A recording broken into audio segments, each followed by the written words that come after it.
ಸ್ವಾಮಿ ಕೊರಗಜ್ಜ. ಓಂ ನಮ ಭಗವತಿ ವಾಸುದೇವಾಯ. ನಿಮ್ಮ ಜೀವನದಲ್ಲಿ ಏನಾಗ್ತಾ ಉಂಟು? ಕರೆಂಟ್ ಸಿಚುವೇಶನಲ್ಲಿ ನಿಮ್ಮ ಜೀವನದಲ್ಲಿ ನೋವಿರ್ಬೋದು, ದುಃಖ ಇರ್ಬೋದು, ಅಥವಾ ನಿಮಗೆ ನಿಮ್ಮನ್ನೇ ಅರ್ಥ ಮಾಡ್ಕೊಳ್ಳಿಕ್ಕೆ ಆಗ್ತಾ ಇಲ್ಲ. ನಿಮ್ಮ ಪ್ರೇಮಿಯಿಂದ ನಿಮಗೆ ಅಥವಾ ನಿಮ್ಮ ಪಸಂದಿನಿಂದ ನಿಮಗೆ ಖುಷಿ ಇಲ್ಲ, ಸಂತೋಷ ಇಲ್ಲ, ಅಥವಾ ಪದೇ ಪದೇ ಜಗಳ ಆಗ್ತಾ ಉಂಟು, ಮನಸ್ಸು ಸರಿ ಇಲ್ಲ. ಹಾಗಾದರೆ ಸಿಚುವೇಶನಲ್ಲಿ ಏನಾಗ್ತಾ ಉಂಟು? ಇಲ್ಲಿ ನಾನು ನಿಮಗೆ ಒಂದು ದೈವಿಕ ಸಂಕೇತವನ್ನು ಕೂಡ ಹೇಳ್ತೇನೆ. ರೀಡಿಂಗ್ ಎಂಡಲ್ಲಿ ಅದನ್ನು ನೀವು ಜಪ ಮಾಡಬೇಕಾಗುತ್ತೆ. ರೀಡಿಂಗ್ ನೋಡುವ, ಇದು ಜನರಲ್ ರೀಡಿಂಗ್ ಆಗಿರುತ್ತೆ. ಇಲ್ಲಿ ನಿಮಗೆ ಯಾವುದು ಅನ್ವಯ ಆಯಿತು ಅದನ್ನು ಮಾತ್ರ ಕನ್ಸಿಡರ್ ಮಾಡಿ. 100% ಇಲ್ಲಿ ನಿಮಗೆ ಅನ್ವಯ ಆಗಲ್ಲ. ಪರ್ಸ್ನಲ್ ರೀಡಿಂಗ್ ಬೇಕು ಅಂದರೆ ಹೇಳಿ, ಅದಕ್ಕೆ ನೀವು ಅಮೌಂಟು ಪೇ ಮಾಡಬೇಕಾಗುತ್ತೆ. ಅದು ನಿಮ್ಮದೇ ರೀಡಿಂಗ್ ಆಗಿರುತ್ತೆ. ಅಲ್ಲಿ ನಾನು ರೀಡಿಂಗ್ ಮಾಡಿಬಿಟ್ಟು ಪರಿಹಾರ ಕೂಡ ಹೇಳ್ತೇನೆ. ಪ್ರಾರ್ಥನೆ ಮಾಡಿ. ಹಾಗೆಯೇ ಇಲ್ಲಿ ನಿಮಗೆ ಪ್ರೀತಿಯನ್ನು ಆಕರ್ಷಣೆ ಮಾಡಲಿಕ್ಕೆ ರೋಸ್ ಕ್ರಾಸ್ ಅನ್ನೋ ಬ್ರಾಸ್ಲೆಟ್ ಸಿಗುತ್ತೆ. ಅದು ಬೇಕು ಅಂದರೆ ಹೇಳಿ ಪೂಜೆ ಮಾಡಿ ಎನರ್ಜಿ ಪಾಸ್ ಮಾಡಿ ಕೊಡ್ತೇನೆ. ಹಾಗೆಯೇ ಹಣಕಾಸಿಗೆ ಸಂಬಂಧಿಸಿದ್ದು ಅಥವಾ ಮದುವೆ ಡಿಲೇ ಆಗ್ತಾ ಉಂಟು, ಬ್ಲ್ಯಾಕ್ ಮ್ಯಾಜಿಕ್, ಮಾಟ ಮಂತ್ರ, ವಶೀಕರಣ ಅಥವಾ ದುಷ್ಟಶಕ್ತಿಯ ಬಾಧೆ ಸಮಸ್ಯೆ ಆಗ್ತಾ ಇರ್ಬೋದು, ಅಥವಾ ಇನ್ಯಾವುದೇ ನಿಮಗೆ ಬಿಸ್ನೆಸ್ ಇಂಪ್ರೂವ್ಮೆಂಟ್ ಆಗ್ತಾ ಇಲ್ಲ, ಅಥವಾ ಹಣ ಕೈಯಲ್ಲಿ ನಿಲ್ತಾ ಇಲ್ಲ, ನೀವು ಮಾಡುವಂತಹ ಪ್ರತಿಯೊಂದು ಕೆಲಸವು ಡಿಲೇ ಆಗ್ತಾ ಉಂಟು, ಜೀವನದಲ್ಲಿ ಖುಷಿ ಇಲ್ಲ, ನೆಮ್ಮದಿ ಇಲ್ಲ ಅಂದರೆ ನಿಮಗೆ ತಕ್ಕದಾದಂತಹ ಒಂದು ಬ್ರಾಸ್ಲೈಟನ್ನು ರೆಡಿ ಮಾಡಿ ಕೊಡ್ತೇನೆ. ಬೇಕು ಅಂದರೆ ಹೇಳಿ ಕಮೆಂಟಲ್ಲಿ. ನಾನು ಕಮೆಂಟಲ್ಲಿ ನೀವು ಕಮೆಂಟ್ ಮಾಡಿದಾಗ ಒಂದು ನಂಬರ್ ಕೊಡ್ತೇನೆ, ಅದಕ್ಕೆ ನೀವು ವಾಟ್ಸಪ್ಪಲ್ಲಿ ಮೆಸೇಜ್ ಮಾಡಬೇಕಾಗುತ್ತೆ. ಇದು ಜನರಲ್ ರೀಡಿಂಗ್ ಆಗಿರುತ್ತೆ. ಪ್ರಾರ್ಥನೆ ಮಾಡಿ ನಿಮ್ಮ ವ್ಯಕ್ತಿ ಹೆಸರನ್ನು 5 ಸಲ ಹೇಳಿಬಿಟ್ಟು ಪಾಸಿಟಿವ್ ಆಗಿರಿ.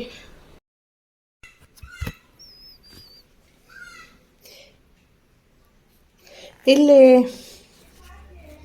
ಏನಂದರೆ ಕೆಲವೊಂದು ಸಲ ನೋಡಿ, ನಿಮ್ಮ ಸಂಬಂಧದಲ್ಲಿ ಆನ್ ಆ್ಯಂಡ್ ಆಫ್ ಸಿಚುವೇಶನ್ ಉಂಟು. ಕೆಲವೊಮ್ಮೆ ಅತಿಯಾದ ಪ್ರೀತಿ ಇರುತ್ತೆ, ಕೆಲವೊಮ್ಮೆ ಈಗೋದಿಂದ ಏನೇನೋ ನಡೆದು ಹೋಗುತ್ತೆ. ಅಂದರೆ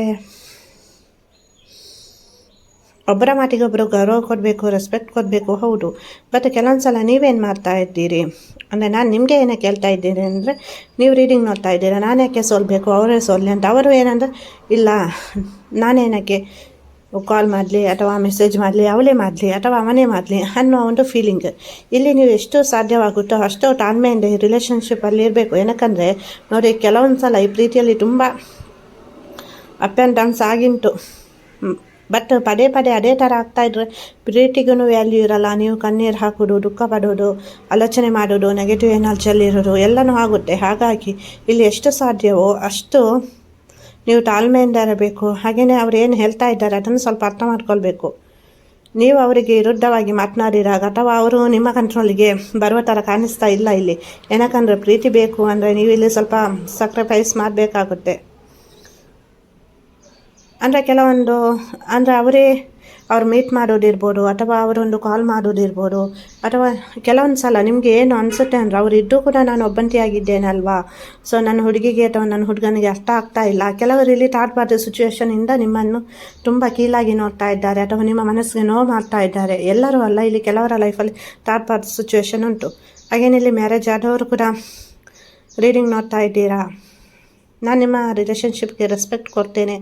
ಸೊ ಕೆಲವೊಂದು ಫಾಸ್ಟ್ ಲೈಫ್ ಕನೆಕ್ಷನ್ ಇರುತ್ತೆ. ಹಾಗಾಗಿ ಅದು ಈ ಲೈಫ್ ಜರ್ನಿಯಲ್ಲಿ ಕೂಡ ಕಂಟಿನ್ಯೂ ಆಗಿರುತ್ತೆ. ಇಲ್ಲಿ ಏನಂದರೆ ನೀವು ಆದಷ್ಟು ತಾಳ್ಮೆಯಿಂದ ಇರಬೇಕು. ಹಾಗೆಯೇ ಇವತ್ತೇ ಈ ಕ್ಷಣನೇ ಸೊ ಈ ರೀಡಿಂಗ್ ನೋಡ್ತಾ ಇರುವವರು ಎಲ್ಲರೂ ಒಂದು ಕ್ಷಮೆ ಕೊಡಬೇಕು. ಏನಂದರೆ ನಿಮ್ಮ ವ್ಯಕ್ತಿಗೆ, ನಿಮ್ಮ ಹುಡುಗ ಅಥವಾ ನಿಮ್ಮ ಹುಡುಗಿ, ಸೊ ಅವ್ರಿಗೆ ಮ್ಯಾರೇಜ್ ಆಗಿದೆ ಅಥವಾ ನಿಮಗೆ ಮ್ಯಾರೇಜ್ ಆಗಿದೆ ಅಥವಾ ನೀವು ಮ್ಯಾರೇಜ್ ಆಗುವವರು, ಸೊ ಏನೇ ಇರ್ಬೋದು. ಬಟ್ ಕೆಲವೊಂದು ಮೊಮೆಂಟಲ್ಲಿ ನಿಮಗೆ ಅವ್ರು ನೋವು ಕೊಟ್ಟಿದ್ದಾರೆ. ಹಾಗಾಗಿ ಅದು ಒಂದು ಇಲ್ಲಿ ಸ್ಟಕ್ ಎನರ್ಜಿ ಥರ ಕಾಣಿಸ್ತಾ ಉಂಟು. ಅಂದರೆ ಅದು ಒಂದು ಕರ್ಮ ಕ್ಲಿಯರೆನ್ಸ್ ಆಗಬೇಕು. ಅದಕ್ಕೋಸ್ಕರ ಅವರಿಗೆ ಕ್ಷಮೆ ಕೊಟ್ಬಿಡಿ. ಅಂದರೆ ಅವ್ರು ಏನೇ ತಪ್ಪು ಮಾಡಿರ್ಬೋದು, ಅಥವಾ ನನಗೆ ಮನಸ್ಸಿಗೆ ನೋವು ಕೊಟ್ಟಿರ್ಬೋದು, ನನ್ನನ್ನು ತುಂಬ ಕೀಳಾಗಿ ನೋಡಿರ್ಬೋದು. ಸೊ ಅವರಿಂದಾಗಿ ನಾನು ತಲೆ ತಗ್ಗಿಸುವಂಥ ಪರಿಸ್ಥಿತಿ ಕೆಲವೊಂದು ಸಿಚುವೇಶನ್ ಬಂದಿದೆ. ಅದಕ್ಕೆಲ್ಲನೂ ನಾನು ಅವರಿಗೆ ಒಂದು ಕ್ಷಮೆ ಕೊಡ್ತೇನೆ. ಸೊ ಆಗಿದ್ದು ಆಗಿ ಹೋಗಿದೆ. ನೆಕ್ಸ್ಟ್ ಫ್ಯೂಚರ್ ಲೈಫಲ್ಲಿ ಅದು ನಾವಿಬ್ಬರು ಚೆನ್ನಾಗಿರಬೇಕು. ಸೊ ಇದು ಒಂದು ಕ್ಲಿಯರ್ ಆಗಬೇಕು, ಆಯಿತಾ. ಇದನ್ನು ನೀವು ಕಂಟಿನ್ಯೂ ಆಗಿ 3 ದಿವಸ ಮಾಡಬೇಕು. ಇವತ್ತು ಮಾಡಿದರೆ ಇವತ್ತು, ನಾಳೆ ನಾಳಿದ್ದು. ಇದು ಜನರಲ್ ರೀಡಿಂಗ್ ಆಗಿರುತ್ತೆ. ಇದು ನಿಮಗೆ ಯಾವಾಗ ಸಿಗುತ್ತೆ ಆವಾಗ ಇದು ನಿಮಗೆ ಅನ್ವಯ ಆಗುತ್ತೆ. ಇದಕ್ಕೆ ಟೈಮ್ ಲೈನ್ ಅಂತ ಏನೂ ಇಲ್ಲ. ಇವತ್ತೇ ನೋಡಬೇಕು, ನಾಳೆನೇ ನೋಡಬೇಕು ಅಂತ ನಿಮಗೆ ಯಾವಾಗ ಈ ವಿಡಿಯೋದ ಅಗತ್ಯ ಇರುತ್ತೆ ಆವಾಗ ಡಿವೈನ್ ಏಂಜಲ್ಸ್ ಕಡೆಯಿಂದ ನಿಮಗೆ ಇದು ಕಾಣಿಸುತ್ತೆ. ಅಥವಾ ನಿಮ್ಮ ಇಷ್ಟ ದೇವರು ಯಾರನ್ನು ನೀವು ಪ್ರಾರ್ಥನೆ ಮಾಡ್ತೀರ ಅವರ ಕಡೆಯಿಂದಲೂ ನಿಮಗೆ ಇದು ಸಿಗುತ್ತೆ. ನೋಡಿ, ಇದು ಜನರಲ್ ರೀಡಿಂಗ್ ಆಗಿರುತ್ತೆ. ಪರ್ಸನಲ್ ರೀಡಿಂಗ್ ಬೇಕು ಅಂದರೆ ಕಮೆಂಟಲ್ಲಿ ಹೇಳಿ, ಅದಕ್ಕೆ ನೀವು ಅಮೌಂಟ್ ಪೇ ಮಾಡಬೇಕಾಗುತ್ತೆ. ಇಲ್ಲಿ ಕೆಲವೊಂದು ಸಲ ಏನಂದರೆ ನಿಮ್ಮಿಬ್ಬರ ಮಧ್ಯೆ ಆರ್ಗ್ಯುಮೆಂಟ್ ಜಾಸ್ತಿ ಆಗುತ್ತೆ. ನೀವು ಕೂಡ ಮಾತನಾಡ್ತೀರಾ, ಅವ್ರು ಕೂಡ ಮಾತನಾಡ್ತೀರಾ. ಮಿಸ್ಅಂಡರ್ಸ್ಟ್ಯಾಂಡಿಂಗ್ ತುಂಬ ಬರ್ತಾ ಇರುತ್ತೆ. ಆದರೆ ಪ್ರೀತಿ ಅನ್ನೋದು ಇಬ್ಬರಲ್ಲಿ ಕೂಡ ಉಂಟು. ಮೋಸ ಮಾಡುವಂಥ ಆಲೋಚನೆ ಯಾರಿಗೂ ಇಲ್ಲ ಇಲ್ಲಿ. ಸೊ ಮ್ಯಾರೇಜ್ ಆದವರ ಮಿಡ್ಲಲ್ಲಿ ಕೂಡ ಇಲ್ಲಿ ರಿಲೇಷನ್ಶಿಪ್ ಉಂಟು. ಸೊ ನಿಮಗೇನು ಮೋಸ ಮಾಡುವಂತಹ ಆಲೋಚನೆ ಇಲ್ಲ ಅಥವಾ ನಿಮ್ಮಿಂದ ದೂರ ಆಗುವಂತಹ ಮಾತಿಲ್ಲ. ಬಟ್ ಕೆಲವೊಂದು ಸಲ ಅವರ ಲೈಫಲ್ಲಿ ಇರುವಂಥ ಸ್ಟಕ್ ಎನರ್ಜಿ ಇರ್ಬೋದು, ಆವಾಗಲೇ ಹೇಳಿದ್ದಲ್ಲ, ಅಥವಾ ಒಂದು ಜಾಬಲ್ಲಿ ಅಥವಾ ಬಿಸ್ನೆಸ್ಸಲ್ಲಿ ಅವರು ಬ್ಯುಸಿ ಇರ್ಬೋದು, ಅಥವಾ ಅವರ ಒಂದು ಪರ್ಸ್ನಲ್ ಲೈಫಲ್ಲಿ ಅವರು ಸ್ವಲ್ಪ ಟೆನ್ಷನಲ್ಲಿ ಇರ್ಬೋದು. ಸೊ ಆ ಒಂದು ಎನರ್ಜಿ ಕಾಣಿಸ್ತಾ ಉಂಟು. ಹಾಗಾಗಿ ನೀವು ಸ್ವಲ್ಪ ತಾಳ್ಮೆಯಿಂದ ಇರಬೇಕು. ನಿಮಗೆ ಮೋಸ ಮಾಡಿ, ನಿಮಗೆ ಕಣ್ಣೀರು ಹಾಕಿಸಿ ಅವರು ಖುಷಿಯಾಗಿ ಇರ್ತಾರೆ ಅನ್ನೋದು ಸುಳ್ಳು. ಅದು ಒಂದು ಕಾಲ್ಪನಿಕ ಭ್ರಮೆ ಅಷ್ಟೇ. ನೀವು ಅಂದ್ಕೊಳ್ಬೋದು, ಇಲ್ಲ ನನ್ನ ಹುಡುಗ ನನ್ನ ಹುಡುಗಿ ನನಗೆ ಮೋಸ ಮಾಡಿ ತುಂಬ ಖುಷಿಯಾಗಿದ್ದಾರೆ, ನಾನಿಲ್ಲಿ ಕಣ್ಣೀರು ಹಾಕ್ತಾ ಇದ್ದೇನೆ, ನಾನಿಲ್ಲಿ ಪೂಜಾ ಋತ ಅಂತ ಮಾಡ್ತಾ ಇದ್ದೇನೆ, ಬಟ್ ಅವರು ಹ್ಯಾಪಿಯಾಗಿದ್ದಾರೆ ಅಂತ ನೆವರ್. ಅದು ನಿಮಗೆ ತಾತ್ಕಾಲಿಕವಾಗಿ ಕಾಣಿಸ್ಬೋದು ಅವ್ರು ಖುಷಿಯಾಗಿ ಇದ್ದ ಥರ, ಅದು ತೋರ್ಪರಿಗೆ ಅಷ್ಟೇ. ನೆಕ್ಸ್ಟ್ ಅದು ಏನಂದರೆ ಅದು ಸರಿ ಹೋಗುತ್ತೆ. ಕರ್ಮ ಅನ್ನೋದು ನನ್ನನ್ನು ನಿಮ್ಮನ್ನು ಯಾರನ್ನು ಕೂಡ ಬಿಟ್ಟಿಲ್ಲ, ದೇವರನ್ನು ಕೂಡ ಬಿಟ್ಟಿಲ್ಲ. ಹಾಗಾಗಿ ನಾವೇನು ತಪ್ಪು ಮಾಡ್ತೇವೆ, ನಾವೇನು ಒಬ್ಬರಿಗೆ ಮನಸ್ಸಿಗೆ ನೋವು ಕೊಟ್ಟು ಖುಷಿ ಪಡ್ತೇವೆ, ಅದು ನಾವು ಮಾಡಿದಂತಹ ಸಾಲ. ನೋಡಿ, ಸಾಲ ಯಾವತ್ತೂ ನಮ್ಮನ್ನು ಬಿಡಲ್ಲ. ಸಾಲ ಕೊಟ್ಟವರು ಕೇಳ್ತಾರೆ, ಅಥವಾ ನಮಗೆ ಯಾವತ್ತಾದರೂ ಅದು ಒಂದು ಮನಸ್ಸಿಗೆ ಒಂದೇ ಬರುತ್ತೆ, ನಾನು ಅವರಿಗೆ ಹಣ ಕೊಡಬೇಕು ಅಲ್ವಾ ಅಂತ.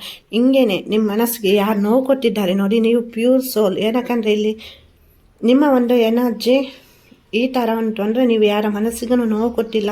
ಸೊ ಬೇಕಂತ ಕೊಡುವವರು ಅಲ್ಲ. ಎಲ್ಲ ಒಂದು ಕಡೆ ತಪ್ಪಾಗಿದ್ರೂ ನೀವು ನಿಮಗೆ ಮತ್ತೆ ಅಯ್ಯೋ ನಾನು ಆ ಥರ ಹೇಳಬಾರ್ದಿತ್ತು, ಹೌದಲ್ವಾ ಹೇಳಿ, ಅಯ್ಯೋ ನಾನು ಈ ಥರ ತಪ್ಪು ಮಾಡಿಬಿಟ್ನಾ, ಅವರ ಮನಸ್ಸಿಗೆ ನೋವು ಕೊಟ್ಟನಾ, ಸ್ವಲ್ಪ ನಾನು ತಾಳ್ಮೆಯಿಂದ ಇದ್ದಿದ್ದು. ಸೊ ಈ ಥರ ನೀವು ತುಂಬ ಮುಗ್ಧ ಸ್ವಭಾವದವರು, ತುಂಬ ಪ್ಯೂರ್ ಸೋಲ್.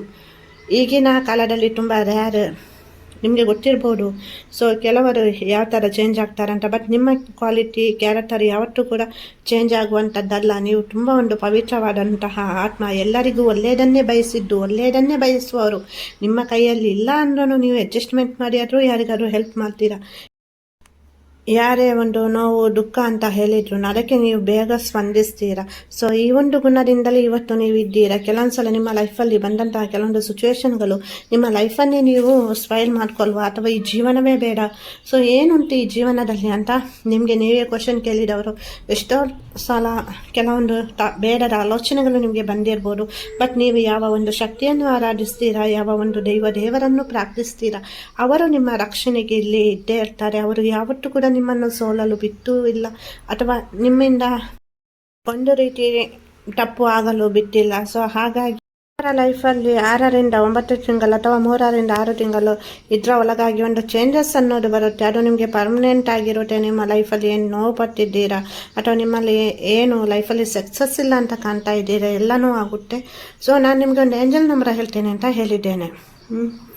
ಸೊ ಈ ಏಂಜಲ್ ನಂಬರ್ ಬಂದುಬಿಟ್ಟು 1176. ಯಾವುದೇ ಒಂದು ಇಂಟೆನ್ಷನನ್ನು ಇಟ್ಕೊಂಡು 1 ನಿಮಿಷ ಹೇಳ್ತೀರಾ, 10 ನಿಮಿಷ ಹೇಳ್ತೀರಾ, ಅದು ನಿಮ್ಮ ಅನುಕೂಲ. ಒಂದು ಇಂಟೆನ್ಷನನ್ನು ಇಟ್ಕೊಂಡು ಖಂಡಿತವಾಗಿ ಇದನ್ನು ಜಪ ಮಾಡಿ, ತುಂಬ ಒಳ್ಳೆಯದಾಗುತ್ತೆ. ನಿಮ್ಮ ಲೈಫಲ್ಲಿ ಏನು ಬೇಕು ಅದೆಲ್ಲವೂ ಸಿಗುತ್ತೆ.